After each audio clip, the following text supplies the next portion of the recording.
किसी वस्तु को 72 रुपए में बेचने पर 10% की हानि होती है, तो 5% का लाभ प्राप्त करने के लिए उस वस्तु का विक्रय मूल्य होना चाहिए।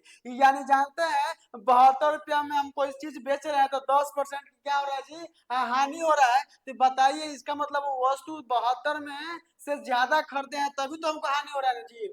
तो सबसे पहले सीपी निकालेंगे, मैंने क्रय मूल्य निकालेंगे, तो 72 गुणे करेंगे, बहुत सबसे शॉर्ट तरीका बता रहे हैं। 10% की हानि हो रहा है, इसका मतलब सामान ज्यादा में खरीदे थे कम में बेच रहे हैं, तो ज्यादा को ऊपर कर देंगे और कम को नीचे कर देंगे। आप कहेगा 90 क्यों ला दिए, क्योंकि 100% में 10% कम होगा तो क्या हो जाएगा, 90 हो जाएगा, क्योंकि 10% की हानि हो रहा है। 5% लाभ कमाना है तो 100 में 5% जोड़ेंगे 105 हो जाएगा। यानी लाभ कमाना है तो कभी भी सीपी पर लाभ होता है तो 105 बटा क्या हो जाएगा जी, 100 हो जाएगा। 100 से 100 काट देंगे, ठीक ना। यहाँ भी हो जाएगा 18×95, 18×4 = 72, अब 5×2 = 10 और 5×5, तो यहाँ 4 बचा। अब गुना क्या बच गया जी, 21। आज दोनों गुणा करेंगे, 1×4 = 4 और 4×2 = 8। यानी जानते हैं 5% अगर लाभ कमाते हैं तो उसका दाम 84 रुपया हो जाएगा, ठीक ना।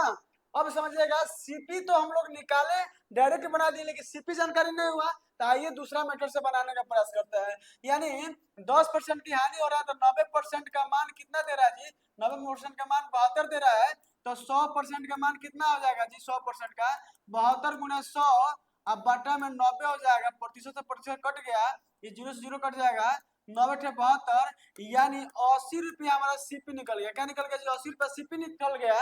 और जब सीपी मैंने क्रय मूल्य निकल गया तो 5% लाभ कमाना है, तो क्या करेंगे 105/100 कर देंगे, तो हमारा क्या हो जाएगा, लाभ निकल जाएगा, 0 से 0 कट जाएगा, 2×5 = 10 हो जाएगा, और 5×10 5×5 हो जाएगा, 2×4 8 हो जाएगा। यानी 4 में 21 से गुणा करेंगे, 21 क्या होता है जी, 84 हो जाएगा। बहुत सारा तरीका है, लेकिन हमने शॉर्ट तरीका बनाने का प्रयास किया है, ये मेथड सेकंड है। तो क्या आप लोगों को अच्छा लगा, कमेंट बॉक्स में जरूर कमेंट कीजिएगा। नेक्स्ट